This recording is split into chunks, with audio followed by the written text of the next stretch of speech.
আবু মাহজুরা ডান দিকের চুল কাটতো, বাম দিকের চুল কাটতো, পেছনের চুল কাটতো, সামনের চুল কাটতো না।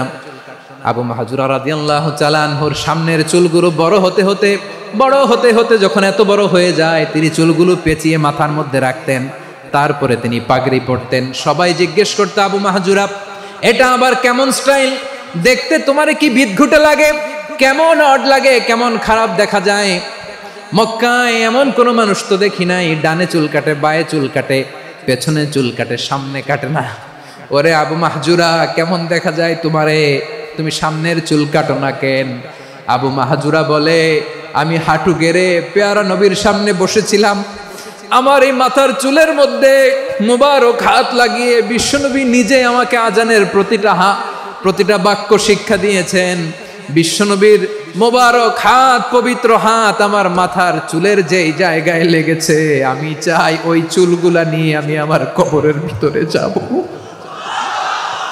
সাইয়েদনা আবু মাহজুরা রাদিয়াল্লাহু তাআলা আনহু ইন্তেকালের আগের পর্যন্ত মাথার সামনের চুলগুলা কাটে নাই।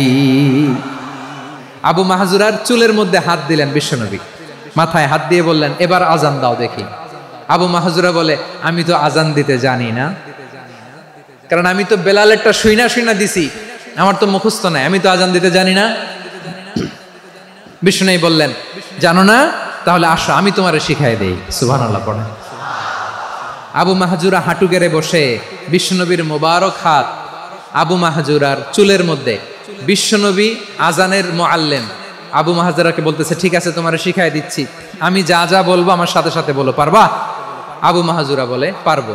বিশ্বনবী আজান দিচ্ছেন, মাথায় হাত দিয়ে আল্লাহু আকবার, আল্লাহু আকবার। আবু মাহজুরা এই বাক্যটা পড়লেন। বিশ্বনবী দ্বিতীয় বাক্য পড়তে আরম্ভ করলেন, আল্লাহু আকবার, আল্লাহু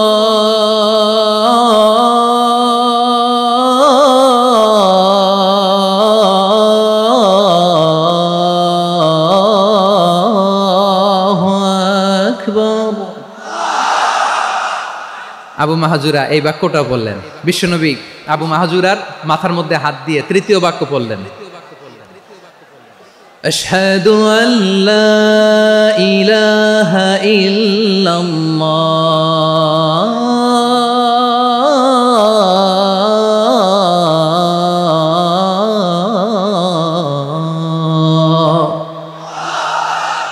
আবু মাহজুরা তৃতীয় বাক্য পড়লেন। বিশ্বনবী একটা বাক্য পরে আবু মাহজুরা পরে, বিশ্বনবী পরে আবু মাহজুরা পরে। আবু মাহজুরা কিন্তু অমুসলিম, মুশরিক।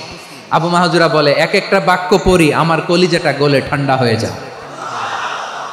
এতদিন মোহাম্মদকে গালি দিতাম, এখন মোহাম্মদ আমার মাথায় যখন হাত রাখছে আমার সারা শরীর ঠান্ডা হয়ে গেছে। বিশ্বনবী আজান শিখাচ্ছেন, একটা একটা বাক্য পড়ে আবু মাহজুরাও পড়ে, বিশ্বনবী পড়ে আবু মাহজুরাও পড়ে। পুরো বাক্যগুলো যখন শেষ, আজান শেষ, আবু মাহজুরাও যখন পুরো আজান পড়লেন, আবু মাহজুরা বললেন, এতদিন মোহাম্মদের চেহারা দেখলে আমার ঘৃণা লাগতো, আজ থেকে মোহাম্মদের চেহারার চেয়ে প্রিয় চেহারা আমার কাছে নাই। আবু মাহজুরা বললেন, ও মুহাম্মদ, আজানের বাক্য তো আপনি আমারে শেখালেন, এখানেই শেষ করবেন না, আপনি আমারে পড়ায় দেন, লা ইলাহা ইল্লাল্লাহু মুহাম্মাদুর রাসূলুল্লাহ সাল্লাল্লাহু আলাইহি ওয়াসাল্লাম। বিশ্বনবীর সাথে দাঁড়িয়ে উনি শাহাদা পড়ে মুসলমান হয়ে গেলেন। এবার আবু মাহজুরা বলে, ইয়া রাসূলুল্লাহ, ইয়া হাবিবাল্লাহ, আমি মুমিন হয়েছি, মুসলমান হয়েছি, আপনার কাছ থেকে আজান শিখার সৌভাগ্য আমি লাভ করেছি গো নবী। আমার কণ্ঠের বড় তারিফ করেছেন আপনি, আমার আজানকে আপনি পছন্দ করেছেন। একটা জিনিস আপনার কাছে চাই, আপনি আমাকে মক্কার মসজিদুল হারামের মুয়াজ্জিন হিসেবে অ্যাপয়েন্ট করে দে। বিষ্ণু ইসা ইসলাম বললেন, যাও আবু মাহজুরা, আমি তোমাকে পৃথিবীর শ্রেষ্ঠতম মসজিদ মক্কার মসজিদুল হারামের মুয়াজ্জিন হিসেবে অ্যাপয়েন্ট করে দিলাম। দেখছেন কিভাবে ট্যালেন্ট হান্টিং করতে হয়, কিভাবে হিউম্যান রিসোর্স মানব সম্পদকে ব্যবহার করতে হয়। আসছিল আজানকে ভেঙ্গাইতে, আসছিল কেন?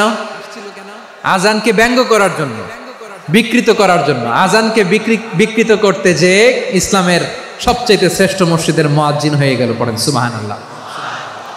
হযরত আবু মাহজুরা রাদিয়াল্লাহু তাআলা আনহু ওনার এই সুললিত কণ্ঠ ব্যবহার করে মসজিদুল হারামে এত সুন্দর করে আল্লাহু আকবার বলে আজান দিতেন, মানুষগুলোর, মুসল্লিগুলোর, মক্কাবাসীর হৃদয়কে তিনি বিগলিত করে দিতেন। মানুষের হৃদয়কে ঠান্ডা হয়ে যেত। শুধু এখানেই শেষ না আমার যশোরের ভাইয়েরা, বিশ্বনবী যখন সাইয়েদনা আবু মাহজুরা রাদিয়াল্লাহু তাআলা আনহুকে আজান শিখাচ্ছিলেন, বলেন তো বিশ্বনবীর হাতটা কোথায় ছিল? আবু মাহজুরার মাথার সামনে, এই চুলের উপরে ছিল। আবু মাহজুরা ওই স্মৃতিটাকে ধারণ করবার জন্য, ওই স্মৃতিকে বহন করার জন্য বিশ্বনবীর মোবারক হাত আবু মাহজুরার কপালের চুলের যেই জায়গায় লেগেছে, মৃত্যুর আগের দিন পর্যন্ত আবু মাহজুরা মাথার ওই চুলে কোনোদিন ছুরি আর কামার লাগায় নাই, সেখানে কেচি লাগায় নাই, চুলের মধ্যে খুর লাগায় নাই। আবু মাহজুরা ডান দিকের চুল কাটতো, বাম দিকের চুল কাটতো, পেছনের চুল কাটতো, সামনের চুল কাটতো না।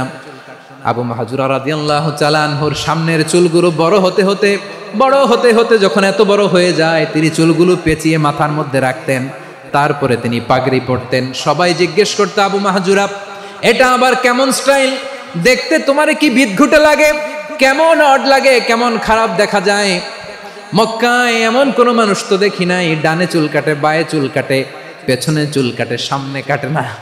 ওরে আবু মাহজুরা, কেমন দেখা যায় তোমারে? তুমি সামনের চুল কাটো না কেন? আবু মাহজুরা বলে, আমি হাঁটু গেড়ে পেয়ারা নবীর সামনে বসেছিলাম, আমার এই মাথার চুলের মধ্যে মুবারক হাত লাগিয়ে বিশ্বনবী নিজে আমাকে আজানের প্রতিটা বাক্য শিক্ষা দিয়েছেন। বিশ্বনবীর মোবারক হাত, পবিত্র হাত আমার মাথার চুলের যেই জায়গায় লেগেছে, আমি চাই ওই চুলগুলা নিয়ে আমি আমার কবরের ভিতরে যাব। সাইয়েদনা আবু মাহজুরা রাদিয়াল্লাহু তাআলা আনহু ইন্তেকালের আগের পর্যন্ত মাথার সামনের চুলগুলা কাটে নাই। মাথার সামনের চুল তিনি কাটেন নাই। সুবহানাল্লাহ বিহামদি। কেমন ভালোবাসতেন বিশ্বনবী সাহাবীদেরকে, সাহাবারা কেমন ভালোবাসতেন বিশ্বনবীকে। সামনের চুলগুলো বড় হতে হতে এত বড় ছিল, পেঁচিয়ে রেখে পাগড়ি করতেন, কাটতেন না। নবীর হাত লেগেছিল। সুবহানাল্লাহ পড়েন। তাহলে what is the lesson? Moral of the story কি? মোরাল অফ দ্য স্টোরি হচ্ছে, আসছিল আজানকে ব্যঙ্গ করার জন্য, বিকৃত করার জন্য, হয়ে গেল মসজিদুল হারামের মুয়াজ্জিন। দেখেন বিশ্বনবী একটা খারাপ সিচুয়েশনের মধ্যে থেকে কি ভালো জিনিস বের করে আনলেন। আমি যে শুরুতে বলেছি কিভাবে তিনি হিউম্যান রিসোর্সকে ডেভেলপ করেছেন, ম্যানেজ করেছেন। তিনি যে চৌকস ট্যালেন্ট হান্টার ছিল, দেখেন সবার মধ্যে থেকে এর বাছাই করে মুয়াজ্জিন বানাই দিয়েছেন। সুবহানাল্লাহ পড়েন। তার মানে এই না সবাইরে ধরে ধরে উনি মুয়াজ্জিন বানাইছেন। যার যেই ট্যালেন্ট আছে তাকে ওই কাজে অ্যাসাইন করেছেন। যার যেই প্রতিভা আছে তার প্রতিভাকে ইসলামের কাজে লাগিয়েছেন। সুবহানাল্লাহ পড়েন। যায়েদ বিন সাবিত রাদিয়াল্লাহু তাআলা আনহু নাম শুনেছেন? যশোর কথা বেরোয় না। যদি জিজ্ঞাসা সালমান খানের নাম শুনছেন, সবাই হাত তুলবে, জি হুজুর শুনছি, মানে সব দেখা শেষ। সালমান খান, আমির খান, অমুক খান, সব খান মুখস্থ, কিন্তু যায়েদ বিন সাবিতের নাম মুখস্থ নাই মুসলমানদের। যেই সাহাবী মাথার সামনের চুল কাটে নাই, মসজিদুল হারামের মুয়াজ্জিন বানাইছেন বিশ্বনবী, সাহাবীর নাম কি? খায়া ফেলাইছে, স্লোগানের সাথে খায়া ফেলাইছে। আবু মাহজুরা। কি নাম? আবু মাহজুরা আল জুমাহি রাদিয়াল্লাহু তাআলা আনহু। এই নামটা আজকে নিয়ে যাইতে হবে যশোর।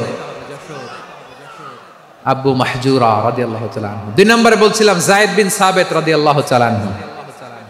বিশ্বনবী দেখলেন মদিনার এই আনসারী সাহাবী হাইলি ট্যালেন্টেড, ইন্টেলেকচুয়াল, মেরিটোরিয়াস, জ্ঞানের প্রতি তার আকর্ষণ, মারাত্মক আকর্ষণ। বিশ্বনবী তাকে দায়িত্ব দিলেন, কোরআন যা নাজিল হয় তুমি লিখো, কাতিবুল ওহী বানায় দিলেন। সুবহানাল্লাহ।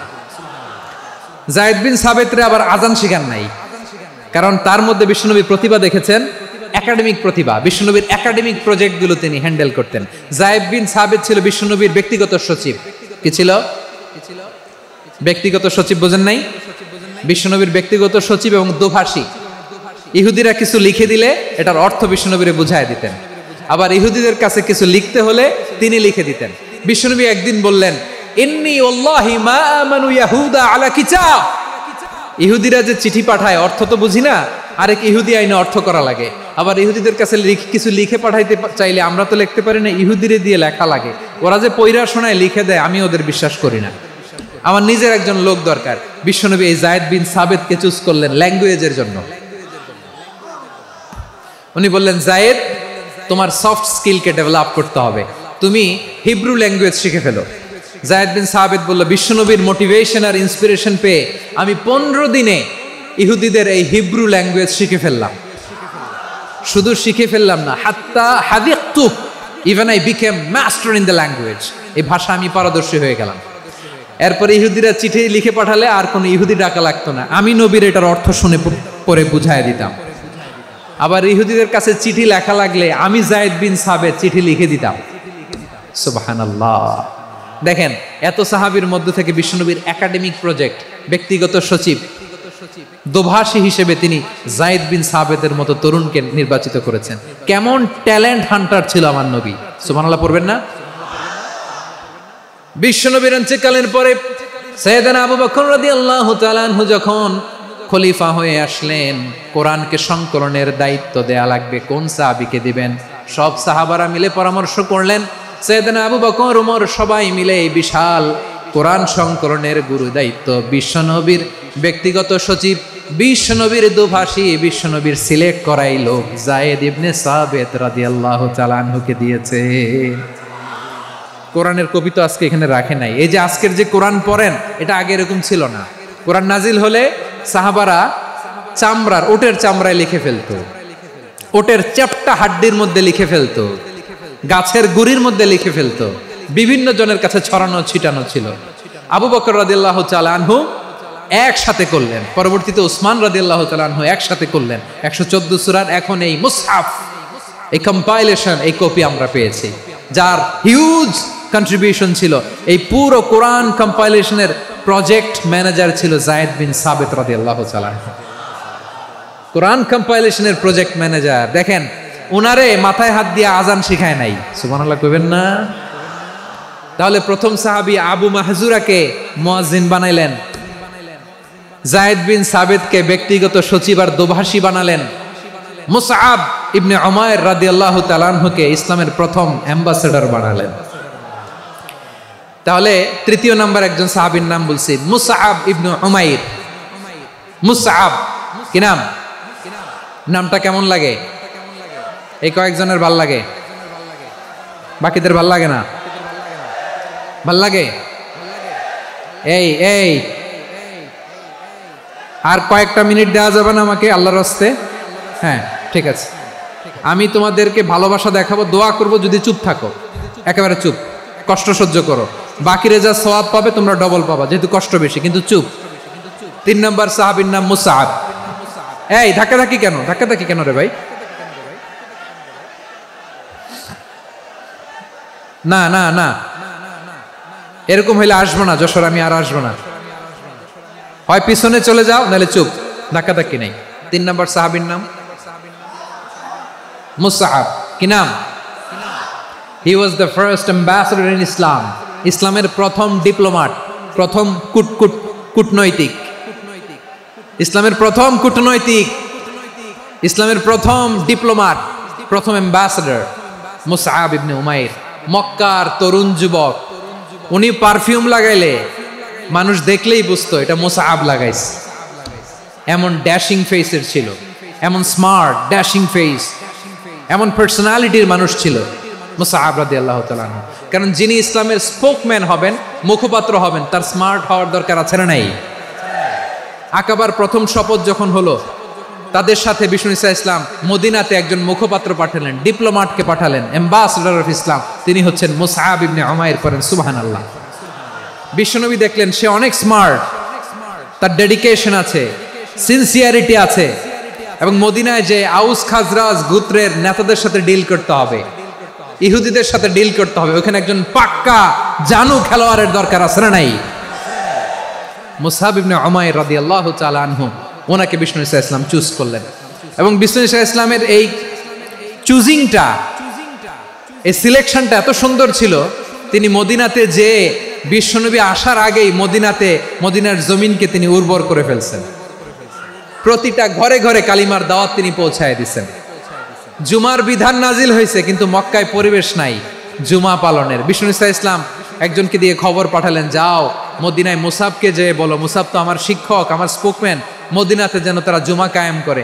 বিশ্বনবীর আগেই মুসাব মদিনার মুসলিমদেরকে নিয়ে মদিনায় প্রথম জুমা কায়েম করে ফেলছে। কোন সুবহানাল্লাহ। ডিপ্লোমাটদের কেমন হইতে হয়, অ্যাম্বাসেডারের কেমন হইতে হয়, মুসাব রাদিয়াল্লাহু তাআলা আনহুর কাছ থেকে শিখে নাও। মুসাব নামটা কেমন লাগে? যশোর যাদের সন্তান হবে, ছেলে সন্তান, আমার রাস্তায় পাইলে সবাই জিজ্ঞেস করে, হুজুর একটা নাম দেন, আমার ছেলে হবে। যশোরবাসীর জন্য আমি একটা নাম দিয়ে দিলাম, নাম রাখতে হবে মুসাব। কি নাম? নামটা যাদের ভাল লাগে, ছেলে সন্তান অনাগত আসবে, মনে চাইলে নাম রেখে দিবেন মুসাব রাদিয়াল্লাহু তাআলা আনহুর নামে মুসাব। তাহলে মুসাব রাদিয়াল্লাহু তাআলা আনহুকে বিশ্বনবী ল্যাঙ্গুয়েজ শিখান নাই, সফট স্কিল শিখান নাই। জায়েদ রাদিয়াল্লাহু তিনি হিব্রু ল্যাঙ্গুয়েজ শিখেছেন, সুরিয়ানি শিখেছেন, কিন্তু মুসাবকে তিনি বানিয়েছেন the spokesman of Islam, the first diplomat, the ambassador of Islam. সুবহানাল্লাহ পড়বেন না? আব্দুল্লাহ ইবনে আব্বাস রাদিয়াল্লাহু তাআলা আনহু বিশ্বনবীর কাজিন, চাচাতো ভাই। আবার মাইমুনা রাদিয়াল্লাহু তাআলা আনহু, মাইমুনা নবীর স্ত্রী, তিনি ছিলেন আব্দুল্লাহর আপন খালা। তো নবীর বউ যদি ওনার খালা হয়, নবী তার কি? বুঝে নাই, নবী তার কি? খালু। তাহলে সম্পর্ক অনেক গভীর, কাজিন আবার খালু। ছোট্ট মানুষ, তাই রাতে মাঝে মাঝে ঘরে থাকতো। বিশ্বনবী দেখলেন আব্দুল্লাহ যেহেতু আমার ঘরে ঢুকতে পারে, আব্দুল্লাহরে এই উম্মতের বড় শিক্ষাবিদ বানাইতে হবে। কথা বোঝে নাই? আব্দুল্লাহকে কি বানাইতে হবে? শিক্ষাবিদ, এডুকেটর অফ দিস উম্মাহ, এই উম্মার শিক্ষাবিদ বানাইতে হবে। তাই আব্দুল্লাহ ইবনে আব্বাসকে বিশ্বনবী হাতে কলমে শিক্ষা দিয়েছেন। আহারে, আর এরপরে যে কি ভাষা আসবে তোমাদের জন্য আমার মুখ থেকে আমি নিজেও জানি না। 1 ঘন্টা যাবত ধাক্কা ধাক্কি মারামারি। তো আসতে বলছে কে তোমাকে? পেছনে চলে যাও, জায়গা না পেলে। পুরো প্রোগ্রামটাই নষ্ট করে দিল।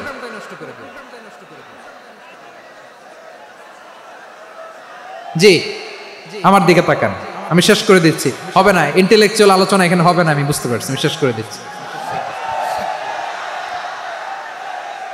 আব্দুল্লাহ ইবনে আব্বাস রাদিয়াল্লাহু তাআলা আনহু, মনোযোগ দিয়ে কয়েকটা মিনিট শুনুন, আমি এখনই শেষ করে দিচ্ছি, এরপর আওয়াজ করবে। এই যে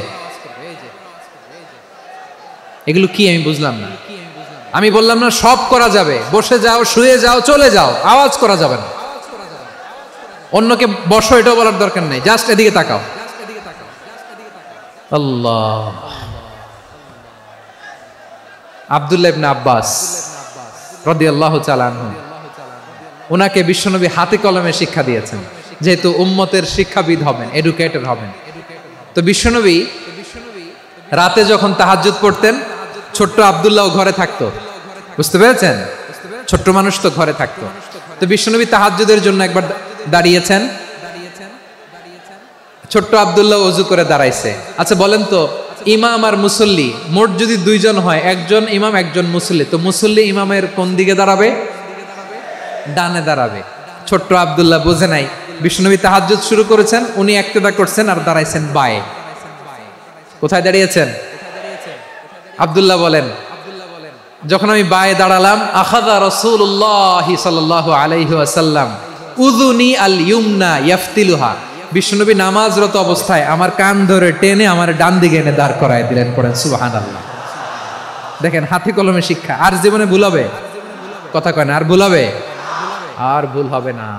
এভাবে বিশ্বনবীর অনেক সঙ্গ পেয়েছেন, সফর করেছেন, একই বাহনে বসেছেন, এক বাহনে বসে লম্বা নসিহত করেছেন, বলেছেন, ইয়া গোলাম ইহফাজিল্লাহ ইয়াহফাজকা, ইহফাজিল্লাহ তাজিদহু তুজাহাক, ইযা সাআলতা ফাসআলিল্লাহ ওয়া ইযা ইসতাআনতা ফাসতাইন বিল্লাহ। আল্লাহর বিধান মানো, আল্লাহর বিধান রক্ষা করো, আল্লাহ তোমায় রক্ষা করবে। আব্দুল্লাহ, চাইতে হলে আল্লাহর কাছে চাও, সাহায্য চাইতে হলে আল্লাহর কাছে সাহায্য চাও। মনে রেখো, গোটা বিশ্বের সবাই যদি তোমার সাহায্য করতে চায়, ততটুকুই করতে পারবে যতটুকু আল্লাহ তোমার নসিবে রেখেছে। গোটা বিশ্ব যদি তোমার বিরুদ্ধে ষড়যন্ত্রে দাঁড়িয়ে যায়, ক্ষতি ততটুকু করতে পারবে যতটুকু তোমার জন্য বরাদ্দ আছে, এর বাইরে কিছু করতে পারবে না। আওয়াজ করে বলেন ঠিক কিনা? এভাবে হাতে কলমে শিখিয়েছেন। বিশ্বনবী সঙ্গ পেয়েছেন, ওনাকে বিষ্ণু ইসা ইসলাম শিক্ষাবিদ, এডুকেটর অফ দিস উম্মাহ হিসেবে সিলেক্ট করেছেন, হাতে কলমে শিখিয়েছেন। বিশ্বনবী একবার প্রকৃতির ডাকে সাড়া দিয়ে এসেছেন, এখন কি করতে হবে? নামাজের জন্য অজু করতে হবে। বিশ্বনবী এসেই দেখেন অজুর বদনায় পানি ভরা, খুশি হয়ে গেলেন, বললেন কে রেখেছে পানি?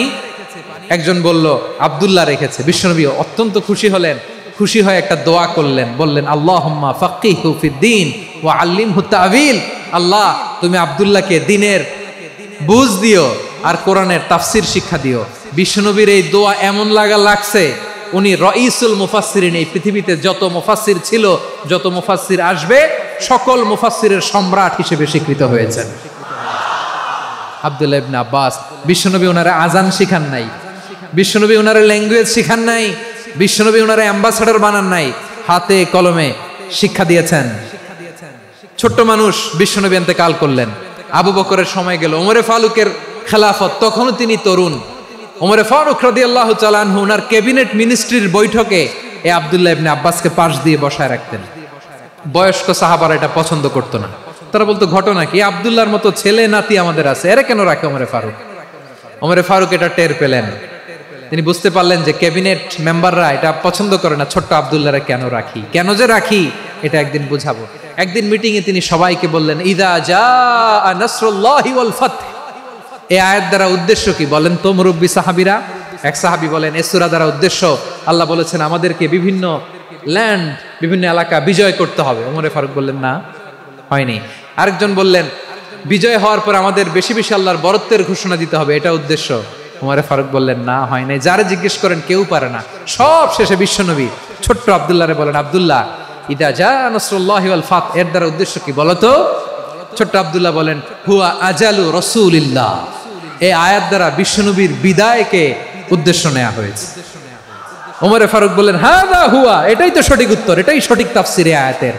কারণ ইদা জাআ নাসরুল্লাহি ওয়াল ফাতহ, যখন আল্লাহর সাহায্য আর বিজয় আসবে, ওয়া রাআইতান নাসা ইয়াদখুলুনা ফি দীনিল্লাহি আফওয়াজা, আপনি দেখবেন দলে দলে ঢলে ঢলে বানের পানির মতো মানুষ ইসলামের দিকে ঢুকতেছে, ইসলামের বিজয় হয়েছে। তো ইসলামের বিজয়ের মিশন নিয়ে নবী আসছে, বিজয়ী যখন হয়ে গেছে এখন তো নবীর বিদায় হবে। জোরে বলেন ঠিক কিনা? কোন সাহাবী এই সূক্ষ্ম কথাটা ধরতে পারে নাই, ওই আব্দুল্লাহ ছাড়া। আব্দুল্লাহ যখন উত্তর দিছে সব সাহাবীদের টনক নড়েছে। এরপর থেকে কোনো ক্যাবিনেট মিটিং এ আর কোনো সাহাবারা কোনো প্রশ্ন করে নাই, আওয়াজ করে পড়েন সুবহানাল্লাহ। বিশ্বনবী আব্দুল্লাহ ইবনে আব্বাসকে দ্য এডুকেটর অফ দ্য উম্মাহ, উম্মার শিক্ষাবিদ হিসেবে গ্রহণ করেছেন। আওয়াজ করে পড়তে হবে আল্লাহু আকবার। সাহাবীদের নামগুলো মনে থাকবে? এক নম্বরে আবু মাহজুরা, মুয়াজ্জিন বানাইছেন। যায়েদ ইবনে সাবিত, দোভাষী, ট্রান্সলেটর অফ প্রফেট, এবং তিনি ছিলেন বিশ্বনবীর ব্যক্তিগত সচিব। Musab ibn Umair, the first ambassador and diplomat of Islam. Abdullah ibn Abbas, এই উম্মার সবচেয়ে বড় এডুকেটর, শিক্ষাবিদ। আরেকজন ছিল আব্দুল্লাহ ইবনে মাসউদ রাদিয়াল্লাহু তাআলা। দুই আব্দুল্লাহ, আব্বাস গেল, আরেকজন হচ্ছে মাসউদ। মক্কার তরুণ, ছাগল পালতো মুশরিকের। বিশ্বনবী আর আবু বকর রাদিয়াল্লাহু তাআলা আনহু একবার গেলেন, যে দেখে এই তরুণ দাঁড়ায় আছে। বিশ্বনবী বলেন আমি খুব ক্ষুধার্ত, তোমার কাছে কি দুধ আছে ছাগলের? আব্দুল্লাহ ইবনে মাসউদ বলে আছে। ওয়ালাকিন আনা মু'তামান, কিন্তু যে দুধ আছে এটা আমানতের, আমি দিতে পারবো না। বিশ্বনবী এইটা শুনেই তারা টার্গেট করে ফেলছে। আনা মু'তামান, দুধ আছে কিন্তু এটা আমার মালিকের, আমি তো দরদ দেখাই, আমার মালিকের দুধ আপনি পথিক, আপনারা দিতে পারি না। বিশ্বনবী টার্গেট করে ফেলছেন, এরে আমার কাজে লাগাইতে হবে। বিশ্বনবী বললেন আচ্ছা ঠিক আছে, দুধ দিও না, কিন্তু এমন ছাগি আছে কিনা যেই ছাগির সাথে কোনো ছাগলের মিলন হয় নাই, তার ওলানে দুধও আসে নাই, বাচ্চাও নাই, এরকম ছাগির থেকে যদি আমি দুধ খাই তাহলে তো সমস্যা নাই। বলতেছে এরকম ছাগির থেকে দুধ খাইলে সমস্যা নাই, কারণ এরকম ছাগির ওলান থেকে দুধ আসবেও না। বলতেছে ঠিক আছে, এরকম একটা ছাগি নিয়ে আসা হলো। বিশ্বনবী বিসমিল্লাহ বলে ওই ছাগির ওলানে হাত দিলেন। হাত দিতে দেরি, পুরো ওলানটা দুধে ভরে যেতে দেরি হয় না। বিশ্বনবী আর আবু বকর রাদিয়াল্লাহু তাআলা আনহু দহন করে পেট ভরে খেলেন। এই দৃশ্য আব্দুল্লাহ ইবনে মাসউদের হৃদয়ে দাগ কাটলো। এই মুজিজা দেখে তিনি বললেন আশহাদু আল্লা ইলাহা ইল্লাল্লাহ ওয়া আশহাদু আন্না মুহাম্মাদুর রাসূলুল্লাহ। তিনি ষষ্ঠ মুসলিম ছিলেন, 6 নম্বর মুসলমান। ওনাকে টার্গেট করে বিশ্বনবী দেখলেন এমন ইন্টেলেকচুয়াল ব্রেন, উনি সূক্ষ্ম সূক্ষ্ম জিনিস বুঝে বেশি, ফিকহি জ্ঞান ওনার মধ্যে বেশি। বিশ্বনবী ওনাকে কোরআনের জ্ঞান শিক্ষা দিতে লাগলেন। উনি বিশ্বনবী সবার কাছে কোরআন শোনায়, কিন্তু বিশ্বনবী নিজে আব্দুল্লাহ ইবনে মাসুদের কাছ থেকে কোরআন শুনতো। বিশ্বনবী একবার বললেন, ইকরা আলাইয়া ইয়া মাসুদ, ইবনে মাসুদ একবার শোনাও তো কোরআন দেখি। আব্দুল্লাহ ইবনে মাসুদ বলে, আকরাউ আলাইকা ওয়া আলাইকা উনজিল, নবী আপনার উপর কোরআন নাজিল হয় আর আমি আপনার সামনে কোরআন পড়ব। বিশ্বনবী বললেন, ইন্নী উহিব্বু আন আসমাআহু মিন গায়রি, আমি নিজে পড়তে যেমনি ভালোবাসি অন্যে পড়ুক আমি শুনবো, এটাও আমি ভালোবাসি। সূরা নিসা তিনি তেলাওয়াত করে শুনিয়েছেন। এমন সূক্ষ্ম সূক্ষ্ম বিষয় বিশ্বনবী ওনাকে ধরিয়ে দিয়েছেন, উনি হয়ে গিয়েছেন আব্দুল্লাহ ইবনে আব্বাস হয়েছেন রাইসুল মুফাসসিরিন, উনি হয়ে গিয়েছেন ফাকিহুল উম্মাহ। ওনার চাইতে বড় ফকি এই পৃথিবী আর দেখবে না, চিল্লায় বলেন সুবহানাল্লাহ। উনি বলতেন, ওয়াল্লাহি ওয়াল্লাহি ইল্লাযী লা ইলাহা গায়রু মা উনজিলাত সূরাতুন ইল্লা ওয়া আনা আ'লামু আইনা উনজিলাত ওয়া ফীমা উনজিলাত। বিশ্বনবী এমন ভাবে কোরআনের দার্স আমাকে দিয়েছেন, কোরআনে যত সূরা নাজিল হয়েছে, যেখানে নাজিল হোক না কেন আমি জানি এটা কোথায় নাজিল হয়েছে এবং কোন প্রেক্ষাপটে নাজিল হয়েছে। এমন একটা সূরা নাই যে সূরার কোথায় নাজিল হয়েছে আমি মাসুদের জানা নাই, কোন প্রেক্ষাপটে নাজিল হয়েছে আমার জানা নাই। এরকম ঘটবে না, চিল্লায় বলেন আল্লাহু আকবার। এই আব্দুল্লাহ ইবনে মাসউদ রাদিয়াল্লাহু তাআলা আনহু ওমর ফারুকের সময় কুফার চিফ জাস্টিস ছিলেন। কুফা নগরীর চিফ জাস্টিস, চিফ জাস্টিস বোঝেন নাই? বিচারপতি। কি ছিলেন? সবাই বলে নাই কি ছিলেন? বিচারপতি ছিলেন। এবং ওনার যে ফিকহি জ্ঞানের ধারা, এটাই আলকামা, ইব্রাহিম আন-নাখাই, হাম্মাদ ইবনে সুলাইমান হয়ে ইমাম আবু হানিফা পর্যন্ত পৌঁছেছে। এবং ওনার ফিকহি জ্ঞানের ধারাই হানাফি মাযহাবে অ্যাকসেপ্ট হয়েছে। আজও এগুলো হানাফি মাযহাবে চর্চিত হয়। হানাফি মাযহাবের সব ফিক আব্দুল্লাহ ইবনে মাসউদের ফিকহি জ্ঞানের ধারা থেকে নেওয়া হয়েছে, চিল্লায় পড়েন সুবহানাল্লাহ। তাহলে উনাকে বিশ্বনবী বানিয়েছেন জুরিস্ট, আইনবিদ, ফাকিহ। উনারে আজান শিখান নাই। হিউম্যান রিসোর্স ডেভেলপমেন্ট কিভাবে করবেন, মানব সম্পদের উন্নয়ন কিভাবে করতে হয় তা কাজে লাগাতে হয় উনি দেখিয়েছেন। সুবহানাল্লাহ পড়বেন না? খালিদ বিন ওয়ালিদ নাম শুনছেন? কে কে শোনেন নাই হাত তোলেন। কি ছিলেন? বীর যোদ্ধা ছিলেন খালিদ বিন ওয়ালিদ। কিন্তু তিনি ইসলাম ধর্ম গ্রহণ করেছেন অনেক দেরিতে, 8ম হিজরিতে। তার মানে 8ম হিজরির আগে উনি মুশরিকদের পক্ষে লড়াই করেছেন। ওনার হাতে কত মুসলিম সাহাবী যে নিহত হয়েছে হিসাব নাই। বিশ্বনবী টার্গেট করে রাখছে, তুমি আমাদের মুসলিমদের এত ক্ষতি করলা, তুমি যখন মুসলমান হবা তোমারে দিয়ে আমি এমন কাম করামু যে এটা আর কেউ করতে পারবে না। সুবহানাল্লাহ নাই? যশোর ক্লান্ত হয়ে গেছে।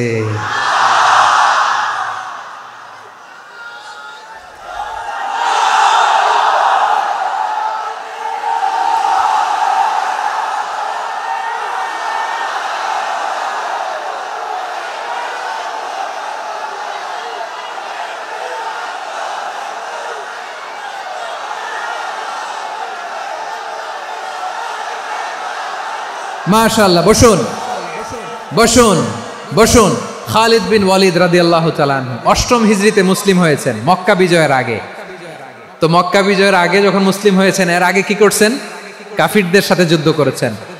উনি উহুদের যুদ্ধে মুসলমানদের যে পরাজয় ভাব, কঠিন পরিস্থিতির মুখোমুখি ওনার কারণে পেছন থেকে এমন আতর্কিত আক্রমণ করেছেন, মুসলমানদেরকে কচুকাটা করেছেন। 8ম হিজরিতে আল্লাহ তাআলা হেদায়েতের নূর দিয়ে ওনার হৃদয়টাকে উজালা করে দিলেন। লা ইলাহা এটা এমন বাণী যার হৃদয়ে একবার টাচ খাবে, এইটা থেকে সে আর পালিয়ে বেড়াতে পারে। ঝিনুকের ভেতর লুকিয়ে থাকে যেমন মতি, ঝিনুকের ভেতর লুকিয়ে থাকে যেমন মতি, কলমা শাহাদাতে আছে আল্লাহর জ্যোতি, কলমা শাহাদাতে আছে আল্লাহর জ্যোতি। ঠিক কিনা বলেন? মক্কা বিজয়ের আগে মুসলিম হলেন, হওয়ার পরেই বিশ্বনবীর টার্গেট ফুলফিল হলো। ওই যে টার্গেট করে রেখেছেন আর দোয়া করেছেন, খালিদ বিন ওয়ালিদ যদি মুসলিম হয় তাকে আমি মিলিটারি চিফ বানাবো। ওনাকে আজান শিখান নাই, ওনারে কান ধইরা নামাজের এই মাথা থেকে ওই মাথা আনান নাই, ফিকহি কোরআনের সূক্ষ্ম তাফসীর ওনারে শিখান নাই, অ্যাম্বাসেডর বানান নাই। বিষ্ণু ইসলাম ওনাকে সামরিক অভিযানে প্রেরণ করেছে। সামরিক অভিযানে তিনি প্রেরণ করেছেন। ওনার জীবদ্দশায় ওনার নেতৃত্বে যতগুলো যুদ্ধ হয়েছে একটা যুদ্ধেও তিনি পরাজয় বরণ করেন নাই। ওমরে ফারুকের সময়কালে তিনি চিফ অফ মুসলিম মিলিটারি মানে মুসলিম সেনাপতি হয়েছেন।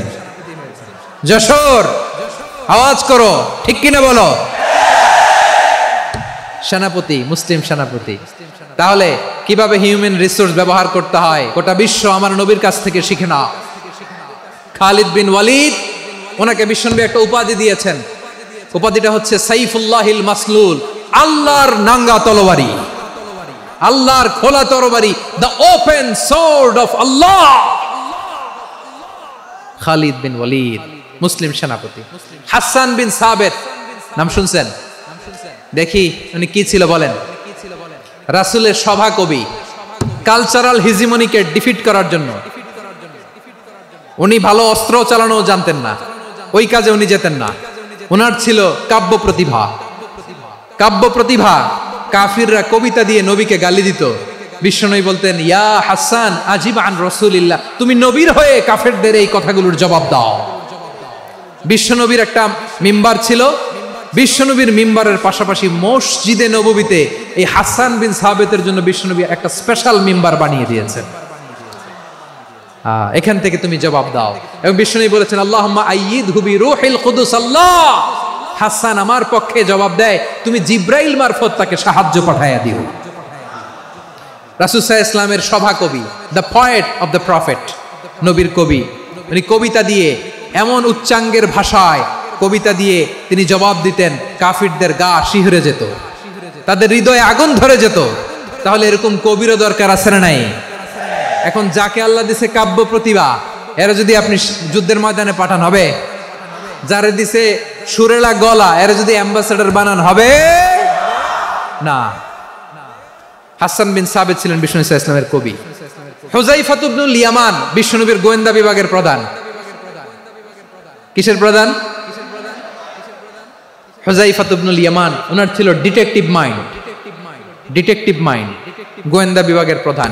এবং উনি হচ্ছেন সাহিবু সিররি রাসূলিল্লাহ, রাসূল সাল্লাল্লাহু আলাইহি ওয়াসাল্লামের গোপন তথ্যের ধারক বাহক। নবীর যেই কথা কেউ জানে না, সব হুযায়ফার পেটের ভিতরে ছিল। সুবহানাল্লাহ পড়েন।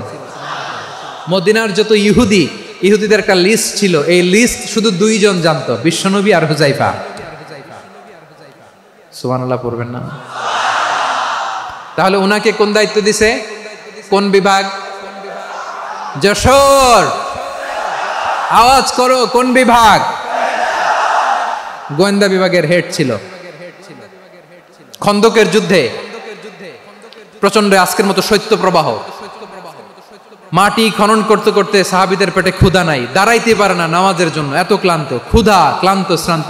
বিশ্বনবী বললেন, কে আছো? এই কঠিন শীত, এই ভয় আর ক্ষুধার মধ্যেও খন্দকের পরীক্ষার টপকে শত্রু শিবিরে যে আমাকে তথ্য দিবা, কে আছো? কারো গায়ে শক্তিই নাই যে দাঁড়াবে, কেউ দাঁড়ায় না। বিশ্বনবী তখন নিজে হুযায়ফাকে ডাক দিলেন, হুযায়ফা, যে আমাকে আজকে শত্রু শিবিরের তথ্য এনে দিবে, সে জান্নাতে আমার মরাফাকা, আমার সঙ্গী হবে। হুযায়ফা রাদিয়াল্লাহু ইবনুল ইয়ামান জীবনের ঝুঁকি নিয়ে এই ক্ষুধা, শৈত্য প্রবাহ, কোল্ড ওয়েভসকে উপেক্ষা করে পরীক্ষা টপকে শত্রু শিবিরে যে সবার কথাগুলো চুপে চুপে শুনে বিশ্বনবীর দরবারে এসে গোয়েন্দাদের মতো তথ্য সরবরাহ করেছে। বিশ্বনবীর গোয়েন্দা বিভাগের প্রধান হুযায়ফা ইবনুল ইয়ামান ইন্টেলিজেন্স বিভাগ চালাতেন। মুনাফিকদের নাম ওনার কাছে ছিল। মুআয ইবনে জাবাল মদিনা রাষ্ট্রের সবচেয়ে সিনিয়র আমলা ছিলেন। আমলাতন্ত্র চিনেন তো? প্রশাসনিক কাজ যারা চালায়, অ্যাডমিনিস্ট্রেশন বুঝেন না? The department of administration. মদিনার রাষ্ট্রের সিনিয়র আমলা মুআয ইবনে জাবাল মুতাখাসসিসুন ফিল হালালি ওয়াল হারাম, হালাল হারামের স্পেশালিস্ট ছিলেন। বিশ্বনবী উনাকে ইয়ামানের গভর্নর করে পাঠায়েছেন। বলেছেন, ইন্নাকা তা'তি কওমান আহলা কিতাব, এমন গোষ্ঠীর কাছে যাবা যারা ইহুদি নাসারা। আগে শাহাদা পড়লে এরপরে নামাজের দাওয়াত দিও, নামাজ পড়লে যাকাতের দাওয়াত দিও। গভর্নরের অ্যাটিটিউড যেমন থাকে তেমন অ্যাটিটিউড ধরে রেখো। সুবহানাল্লাহ পড়েন। তাহলে মুআয ইবনে জাবালকে দিয়ে বিশ্বনবী কবিতা লেখায় নাই, চিঠি লেখায় নাই, আজান দেওয়ায় নাই। সুবহানাল্লাহ পড়বেন না? সব শেষ সাহাবী বলি আবু হুরায়রা রাদিয়াল্লাহু তাআলা আনহু, নাম শুনছেন? বিড়ালের বাবা। কি করতেন? খালি হাদিস মুখস্থ করতেন। উনি বলতেন আলজামু রাসূলুল্লাহ আলা মিল ইবাতনি, আমার শুধু পেটের ক্ষুধার বন্দোবস্ত হইলে আমি নবীর সঙ্গ ছাড়তাম না। আমার আনসার সাহাবারা ক্ষেত খামারের কাজ করত, আমার মুহাজির সাহাবারা ব্যবসা করত, আর আমি নবীর সাথে সাথে থাকতাম। শুধু সকাল বিকাল দুই বেলা যদি আমার খাবারের বন্দোবস্ত হয়, আমি আর নবীর লক ছাড়ি না। সুবহানাল্লাহ কইবেন না? 5374টা হাদিস তিনি বর্ণনা করেছেন। সবচেয়ে বেশি হাদিস বর্ণনাকারী সাহাবী। হাদিস প্রিজার্ভেশনের কাজে বিশ্বনবী ওনাকে কাজে লাগিয়েছেন। উনি একদিন বলেন, ইয়া রাসূলুল্লাহ আসমাউ মিনকা কাসীরান ফালা আহফাজু, নবী অনেক কথা শুনি আমার মনে থাকে না। বিষ্ণু বললেন, তাই? তুবসুত রিদাক, তোমার চাদরটা বিছাও। আবু হুরায়রা বিছালেন, বিশ্বনবী হাত বুলায় দিলেন, এরপরে অনেক হাদিস বর্ণনা করলেন। আবু হুরায়রা বলে, তারপর থেকে বিশ্বনবী যাই বর্ণনা করে আমি শুনি আর একটাও বলি না। এখন সুবহানাল্লাহ। বিশ্বনবী ওনাকে হাদিস প্রিজার্ভেশন, নবীর এই যে লক্ষ্য হাদিস প্রিজার্ভেশনের এই দায়িত্ব দিয়েছেন সাইয়েদনা আবু হুরায়রা রাদিয়াল্লাহু তাআলা আনহুকে। প্রিয় ভাইরা, তাহলে 10 জন সাহাবীর কথা যে বললাম, আপনারা কি খেয়াল করেছেন কত বড় ট্যালেন্ট হান্টার, চৌকস ট্যালেন্ট হান্টার ছিল আমার নবী। এক একজনের এক এক ট্যালেন্ট, এক এক কাজে অ্যাসাইন করেছেন, এক একজনকে এক এক দায়িত্ব দিয়েছেন, এক একজনের প্রতিভাকে এক একভাবে বিকশিত হওয়ার সুযোগ দিয়েছেন। আওয়াজ করে বলেন ঠিক কি না? এখন আমার পর্দার আড়ালে আমার মায়েরা বলবে, এতগুলো পুরুষ সাহাবীর কথা বললো, নারী সাহাবীরা কি কিছু করে নাই? হ্যাঁ, একজন নারী সাহাবীর কথা বলে মোনাজাত হবে, দোয়া ছাড়া কেউ যাব না।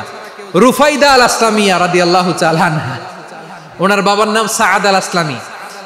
বিশ্বনবী কি খেয়াল করলেন দেখেন, সাআদ ছিল মদিনার বড় ডাক্তার। এই নারী সাহাবী রুফাইদা বাবার কাছ থেকে চিকিৎসা বিদ্যা শিখেছেন। যখন শিখছে, বিশ্বনবী দেখলেন আমার তো প্রতি সপ্তাহে সপ্তাহে যুদ্ধে আহত সাহাবীদের সেবা দিবে কে? বিশ্বনবী রুফাইদাকে বললেন, রুফাইদা তুমি মসজিদে নববীর পাশে একটা মেডিকেল ক্যাম্প করো। এই যে সাকিনা আদ্দিন মেডিকেলের আমার ছাত্রী বন্ধুরা, শুনে রাখো, তোমাদের আইকন হচ্ছে এই রুফাইদা আল আসলামিয়া। বিশ্বনবীর ডিরেকশন অনুযায়ী তিনি মসজিদে নববীর পাশে একটা মেডিকেল ক্যাম্প করলেন এবং আহত সাহাবাদের চিকিৎসা উনি ওনার টিম নিয়ে দিতেন। বিশ্বনবীর পরামর্শে উনি আনসারি এবং মুহাজির মহিলা সাহাবীদেরকে নিয়ে একটা স্পেশাল মেডিকেল টিম গঠন করলেন। খায়বার যুদ্ধে 7ম হিজরিতে যখন বিশ্বনবী যায়, উনি ওনার টিম নিয়ে আসলেন, বললেন, ইয়া রাসূলুল্লাহ আমরা তো তলোয়ার চালাতে পারি না, আমরা তো তীর মারতে পারি না, আপনি যদি অনুমতি দেন খায়বার অভিযানে আমি আমার টিম নিয়ে মেডিকেল টিমের সেবাটা সার্ভিসটা দিতে চাই। পড়েন সুবহানাল্লাহ। বিশ্বনবী অনুমতি দিলেন, যোদ্ধা সাহাবীদের সাথে রুফাইদা আল আসলামিয়া উনিও মেডিকেল টিম নিয়ে অগ্রসর হলেন। খায়বারের প্রতিটা আহত ইনজুর্ড সাহাবী যারা ইনজুরির শিকার হয়েছেন, সবাই রুফাইদা আল আসলামিয়ার এই মেডিকেল ক্যাম্প থেকে চিকিৎসা সহায়তা পেয়েছেন। সুবহানাল্লাহ পড়েন। দেখেন কিভাবে বিশ্বনবী ট্যালেন্ট বাছাই করতেন। আপনি অবাক হবেন, বাহরাইনের মেডিকেল ইউনিভার্সিটিতে রুফাইদা আল আসলামিয়া মেডিকেল প্রাইজ অ্যাওয়ার্ড প্রতি বছর দেয়া হয়। যদি 8 দিনের এই মেডিকেল, আমার বোনেরা যদি জেনে থাকো জানো, না হলে নতুন করে জানো, সার্চ দিও, রুফাইদা আল আসলামিয়া মেডিকেল অ্যাওয়ার্ড বাহরাইনের ইউনিভার্সিটিতে দেয়া হয়। প্রিয় ভাইয়েরা, তাহলে আলোচনার সামারি আমরা করি। বিশ্বনবী যার যেখানে ট্যালেন্ট তাকে ওইখানে কাজে লাগাতেন। আওয়াজ করে বলেন ঠিক কিনা? এবার একটা ইন্টারভিউ হবে, আওয়াজ করে বলেন, আবু মাহজুরাকে বিশ্বনবী কি বানাইছেন? হ্যাঁ, ভুলে গেছেন? সামনের চুলে হাত দিয়ে বিশ্বনবী কি সুন্দর গলায় আজান শিখালেন। মুয়াজ্জিন যায়েদ বিন সাবিতকে একাডেমিক প্রজেক্টের দায়িত্ব দিয়েছেন, তিনি ছিলেন বিশ্বনবীর দোভাষী ব্যক্তিগত সচিব। Musab ibn Umair, the first ambassador of Islam. Abdullah ibn Abbas, উম্মার বড় শিক্ষাবিদ মুফাসসির। আব্দুল্লাহ ইবনে মাসউদ, আব্দুল্লাহ ইবনে মাসউদ ছিলেন জুরিস্ট। কি ছিলেন? জুরিস্ট ছিলেন, এই উম্মার সবচেয়ে বড় জুরিস্ট। খালিদ বিন ওয়ালিদ, সেনাপ্রধান। হাসান বিন সাবিত, হাসান বিন সাবিত ছিলেন বিশ্বনবীর সভাকবি। কি ছিলেন? বিশ্বনবীর সভাকবি ছিলেন। এরপরে হুযায়ফা ইবনুল ইয়ামান কি ছিলেন? গোয়েন্দা বিভাগের প্রধান। মুআয ইবনে জাবাল কি ছিলেন? সিনিয়র আমলা, ইয়ামানের গভর্নর। আবু হুরায়রা রাদিয়াল্লাহু তাআলা আনহু হাদিস প্রিজার্ভেশনের কাজ করেছেন। আর আমাদের রুফাইদা আল আসলামিয়া রাদিয়াল্লাহু তাআলা আনহা কি ছিলেন? নার্স ছিলেন। নার্স হয়ে মেডিকেল সেবা দিয়েছেন। প্রিয় ভাইরা, পুরো আলোচনার যদি সামারি করি তাহলে বিশ্বনবী যেভাবে হিউম্যান রিসোর্সকে ম্যানেজ করেছেন, যার যেখানে প্রতিভা কাজে লাগিয়েছেন, আমরাও যদি করি আমাদের বাংলাদেশের চিত্র আমরা পাল্টে যেতে পারবো। আমরা শুরুতে শুনেছি মানুষের আছে অসীম সম্ভাবনা, প্রতিটা মানুষ অনন্য, যত্ন নিলে, যথাযথ পরিচর্যা করলে মানুষ বিশ্ব জয় করতে পারে, ঠিক কিনা? আমাদের হাফেজে কোরআনের সামনে দাঁড়াতে পারে এমন কোন হাফেজে কোরআন আল্লাহর জমিনে জন্ম হয় নাই।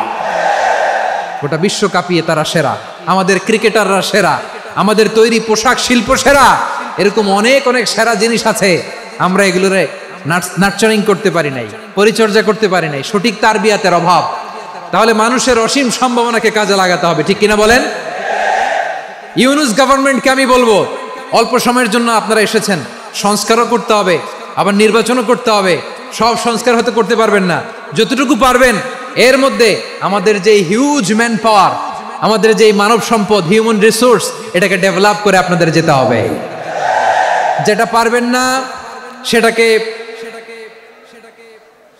পরবর্তী নির্বাচিত গভর্নমেন্টের কাছে রেখে যেতে হবে, যে তারা যেন করে, তাদের কাছে আপনারা এটা রেখে যাবেন। তাহলে মানুষ চাইলে বিশ্ব জয় করতে পারে। আর মানুষকে হারাতে পারে কেউ? জোরে বলো যশোর, মানুষকে হারাতে পারে কেউ? আল্লাহ আমাদেরকে জনসংখ্যা দিয়েছেন প্রিয় ভাইয়েরা। এই জনসংখ্যা অনেক বড় সম্পদ, এটা আমাদের জন্য অভিশাপ নয়, আশীর্বাদ। আমাদের জনসংখ্যাকে যদি আমরা জনশক্তিতে রূপান্তর করতে পারি, আজকে বাংলাদেশ যে অবস্থানে দাঁড়িয়ে আছে, বাংলাদেশ তার 20 গুণ উন্নতির শিখরে চলে যাবে। চিল্লায় বলো ঠিক কিনা? আমাদের শ্রমিক ভাইয়েরা বাইরে কাজ করে, আমাদের শ্রমজীবী ভাইয়েরা, প্রবাসীরা, তাদের ব্যাপারে গুরুত্ব দিতে হবে। আমাদের শ্রমের দাম সবচেয়ে কম, সবচেয়ে কম। তারা এম্বাসিতে গুরুত্ব পায় না, এয়ারপোর্টে গুরুত্ব পায় না। এই সরকার অবশ্য তাদেরকে অনেক গুরুত্ব দিচ্ছে। আমাদের অদক্ষ শ্রমিককে যখন আমরা দুবাই পাঠাই, অল্প বেতন পায়, কিন্তু ইন্ডিয়ানরা দক্ষ শ্রমিক পাঠাইলে তার 3 গুণ বেতন পায়। আমরা আমাদের শ্রমিকদেরকে অদক্ষ ভাবে আর পাঠাতে চাই না, দক্ষ শ্রমিক পাঠিয়ে আমরা রেমিটেন্সের বন্যা বইয়ে দেব। আমাদের শ্রমিকদের পাঠানো রেমিটেন্সের টাকায় সচল থাকে আমার দেশের অর্থনীতির চাকা। তাদেরকে সবচেয়ে গুরুত্ব দিতে হবে। আমরা পেয়েছি ফ্রিডম ফাইটার, মুক্তিযোদ্ধা, আর আমার প্রবাসী ভাইরা হচ্ছে রেমিটেন্স ফাইটার। জোরে বলো ঠিক কিনা? তাহলে আমাদের এই জনশক্তিকে জনসম্পদে ট্রান্সফর্ম করতে হবে, ঠিক কিনা বলেন? সরকার জনগণকে এভাবে পলিশ করতে হবে। মা বাবারা ছেলে মেয়েদের মধ্যে কার কোন যোগ্যতা, তাকে ওইভাবে কাজে লাগাতে হবে। সবার A+ পাওয়ার কোনো দরকার নাই। আমাদের দেশে একটা টেন্ডেন্সি আছে, পরীক্ষায় A+ না পাইলে কই তুই কি করলি, পাশের বাড়ির ছেলে A+ পাইছে, যা ওর পা ধোয়া পানি খা। কি খা? তা আমি ভাবছি যে পা ধোয়া, A+ পাওয়া ছেলেদের পা ধোয়া পানির একটা পানির ব্র্যান্ড বানাইতে হবে। এরকম লেখা থাকবে, A+ পাওয়া ছেলেদের পা ধোয়া পানি। খাওয়া নাই, এগুলার খাওয়া নাই। ওরে আল্লাহ A+ পাওয়ার জন্য বানাইছে, আর আপনার ছেলেকে এই A+ গুলারে নিয়ন্ত্রণ করার জন্য আল্লাহ বানাইছে। ওকে দিয়ে আল্লাহ কি করবে আপনি জানেনই না। একটা A+, একটা A গ্রেড একটা মানুষের জীবনকে ঠিক করে দিতে পারে না। আপনার ছেলেকে আল্লাহ অন্যদিকে যোগ্যতা দিয়েছে। ওদের মনোবল ভাঙবেন না, খবরদার, খবরদার। ছেলে মেয়েদের মনোবল ভাঙবেন না। যাকে দিয়ে যেটা হবে তাকে দিয়ে সেটা করতে হবে, তার প্রতিভাকে সেভাবে কাজে লাগাতে হবে। তাহলে বাংলাদেশ, আমাদের এই জনসংখ্যা জনসম্পদে রূপান্তরিত হবে। আমাদের সরকারের তত্ত্বাবধানে আমাদের 18 কোটি জনগণ দক্ষ জনশক্তিতে রূপান্তরিত হোক। আমরা চাই কি চাই না? আমরা ভালো মানুষ, শ্রেষ্ঠ মানুষ হতে চাই কি চাই না? ওই জাপানিজদের মতো সৎ, ওই ইউরোপিয়ানদের মতো কালচার্ড। আমাদেরকে আল্লাহ তাআলা কোরআন সুন্নাহ অনেক কিছু দিয়েছেন। যেহেতু বর্তমানে আমরা দেখছি তারা সৎ, তাদের মধ্যে ভ্যালিউ আছে, সেগুলো আমাদের মধ্যে আনার দরকার আছে না নাই? আর ইসলাম দিয়ে আমাদের জীবনকে সাজাতে হবে, ইসলাম দিয়ে আমার পরিবারকে সাজাতে হবে।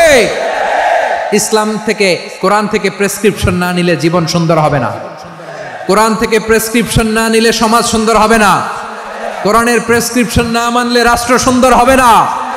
কোরআনের প্রেসক্রিপশন অ্যাপ্লাই না করলে শুধু দুর্নীতি দমন কমিশন দিয়ে দুর্নীতি বন্ধ করা যাবে না। এজন্য কোরআনের আইন আমরা চাই কি চাই না? প্রিয় ভাইয়েরা, হিউম্যান রিসোর্স ডেভেলপমেন্ট, মানব সম্পদের উন্নয়ন, আমাদের সরকার যেন এদিকে নজর দেয়। আমরা যেন এই ব্যাপারে যত্নবান হয়ে উঠি। যাকে আল্লাহ যে যোগ্যতা দিয়েছে, এই যোগ্যতা দিয়ে আমরা যেন ইসলামের জন্য, দেশের জন্য কাজ করি।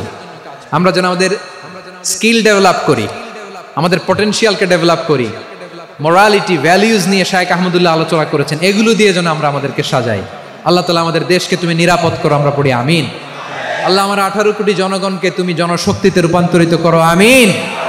আল্লাহ আমরা হাতে হাত রেখে কাঁধে কাঁধ মিলিয়ে ভাইয়ে ভাইয়ে যেন এই দেশকে গড়তে পারি, আল্লাহ তুমি তৌফিক দান করো, আমরা পড়ি আমিন। আমার প্রিয় মহিউদ্দিন ভাই বলেছেন, হুজুর এমন একটা ঘোষণাপত্র দিয়ে যাবেন আজকের এই ঐতিহাসিক যশোরের প্রোগ্রামে, যেটা গোটা বাংলাদেশে মানুষ এটার উপর আমল করে। আমি যে কথাটা বলেছি এটাই, আসুন আমরা আমাদের জনসংখ্যাকে জনসম্পদে ট্রান্সফর্ম করি। আমাদের জনসংখ্যাকে আমরা যেন জনশক্তিতে রূপান্তরিত করি। জনসংখ্যাকে ট্রান্সফর্ম করে জনশক্তি দিয়ে আমরা যেন আগামীর বাংলাদেশ, স্বাধীন বাংলাদেশ 2.0 কে গড়ে তুলি। আল্লাহ তাআলা আমাদের সবাইকে কথাগুলো বোঝার, আমল করার তৌফিক দান করুন। এই জেনজি, ক্ষমা করে দিও আমাকে, অনেক ধমক দিছি, বকা দিছি। আল্লাহ তোমাদেরকে করুক, কবুল করুক, যশোরবাসীকে কবুল করুক, আদ দিনকে কবুল করুক, এই মেডিকেল কলেজকে কবুল করুক, ইসলামের জন্য বাদ ভাঙা এই জোয়ার এবং উচ্ছ্বাসকে আল্লাহ তাআলা কবুল করুক। হাযা মা ইনদি ওয়াল ইলমু ইনদাল্লাহ আলাইহি তাওয়াক্কালতু ওয়া ইলাইহি উনীব। সুবহানাকাল্লাহুম্মা ওয়া বিহামদিকা আশহাদু আল্লা ইলাহা ইল্লা আনতা আস্তাগফিরুকা ওয়া আতুবু ইলাইক।